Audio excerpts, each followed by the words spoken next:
সুখ যার খোঁজে মানুষ আজীবন ছুটে চলে, কেউ খুঁজে পায় অর্থে, কেউ সম্পর্কে, কেউ বা আত্মতৃপ্তিতে। কিন্তু সুখ কি অর্জনের বিষয় নাকি উপলব্ধির? এই প্রশ্নকে কেন্দ্র করেই কথা সাহিত্যিক অরুণ কুমার বিশ্বাসের নতুন বই হ্যাপি দ্য ম্যান, সুখের সমীকরণ এর মোড়ক উন্মোচন অনুষ্ঠিত হয়েছে রাজধানীর বিশ্ব সাহিত্য কেন্দ্রে। অনেকে এরকম অনেক মানুষ আছে যাদের টাকার কোনো অভাব নেই, কিন্তু তারা আসলে সুখী না কোনো কারণে। অনুষ্ঠানে লেখক, পাঠক, সাহিত্যপ্রেমী ও শুভানুধ্যায়ীদের অংশগ্রহণে প্রাণবন্ত হয়ে ওঠে সুখের দর্শন ও মানব জীবনের গুরুত্ব নিয়ে আলোচনা।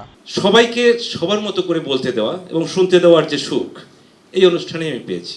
আলোচনায় বক্তারা বলেন, প্রকৃত সুখ বাইরের কোনো অর্জন নয়, বরং নিজের ভেতরের প্রশান্তি, ইতিবাচক দৃষ্টিভঙ্গি এবং অন্যের কল্যাণে কাজ করার মধ্যেই নিহিত।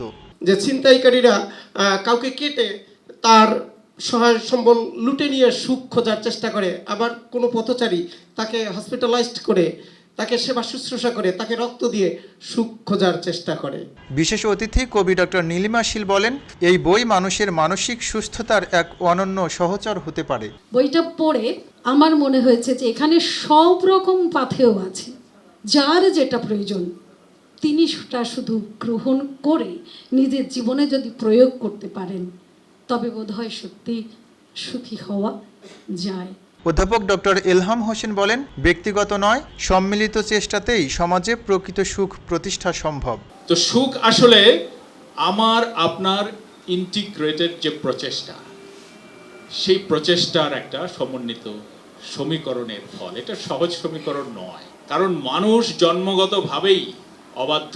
প্রধান অতিথি কথা সাহিত্যিক মোস্তফা কামাল বইটির ভাবনা ও এর সামাজিক গুরুত্ব তুলে ধরেন।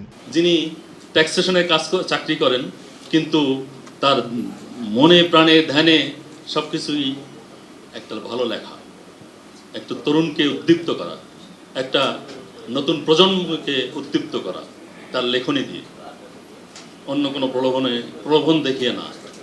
এটাই তো মানে সমাজের জন্য কিছু করা।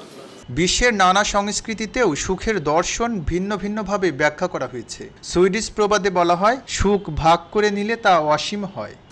আপনি যখনই ভাববেন যে আপনি যেই অবস্থানে আছেন সেই অবস্থানে আপনি সুখী, সেটাই কিন্তু সবচেয়ে বড় সুখ। আমার সংবাদপত্রে আমাদের 300 সহকর্মী, আমি উদ্বিগ্ন থাকি বেতন না হওয়া পর্যন্ত। যখন বেতন হয়ে যায়, ওর চেয়ে বড় সুখ আমার কাছে কিছু নাই। মনোবিজ্ঞানীদের মতে সুখ কোনো স্থায়ী গন্তব্য নয়, বরং এটি একটি চলমান মানসিক অবস্থা যা সন্তুষ্টি, ইতিবাচক চিন্তা এবং বর্তমান মুহূর্তকে অর্থপূর্ণভাবে গ্রহণ করার মাধ্যমে গড়ে ওঠে। সেই প্রেক্ষাপটে হ্যাপি দ্য ম্যান, সুখের সমীকরণ কেবল একটি বই নয়, বরং নিজের জীবনের সমীকরণ নতুন করে মেলানোর এক আমন্ত্রণ। এম রহমান, খবরের কাগজ, ঢাকা। খবরের কাগজ, নিখাদ, নির্ভীক, নিরপেক্ষ।